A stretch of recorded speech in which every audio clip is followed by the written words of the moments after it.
माई फेरो नयबो से नजरिया खड़ा बानी हो तहरा दुवरिया, खड़ा बानी हो तहरा दुवरिया। माई फेरो नयबो से नजरिया खड़ा बानी हो तहरा दुवरिया। दुख के करा से कहे हो जाई, बोल कहवा हो जाके सुनाई।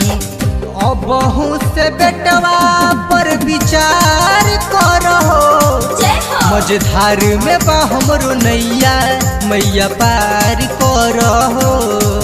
मझधार में बा हमरो नैया मैया पार करहो, मैया पार करहो, मैया पार करहो।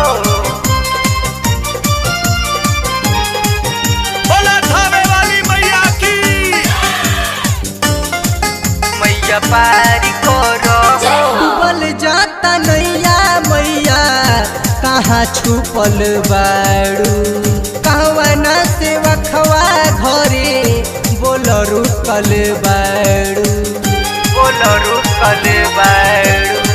डूबल जाता नैया मैया कहाँ छुपल बाड़ू, कहवना से वखवा घरे बोल रुकल बाड़ू।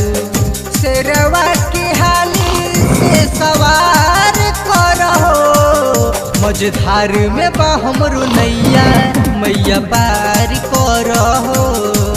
मझधार में बा हमरो नैया मैया पार करहो, मैया पार करहो,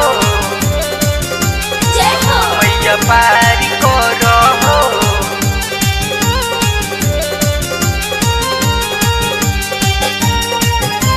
mix by Suhana studio Panchdevari बाजार। बोला थावे वाली मैया की।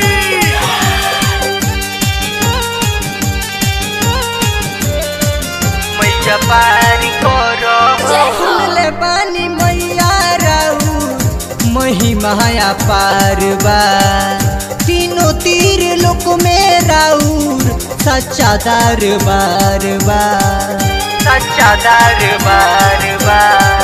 सुन ले बानी मैया राउर महिमा पार बा। तीनों तीर लोक में राउर सच्चा दरबार बा। अवधेश के अपना तू धार करहो, मझधार में बा हमरो नैया मैया पार करहो। मझधार में बा हमरो नैया मैया पार करहो। माई फेरो नयबो से नजरिया खड़ा बानी हो तहरा दुवरिया। दुख के करा से कहे हो जाई, बोल कहवा हो जाके सुनाई। अबहू से बेटवा पर विचार करहो, मझधार में बा हमरो नैया मैया पार करहो। मझधार में बा हमरो नैया मैया पार करहो।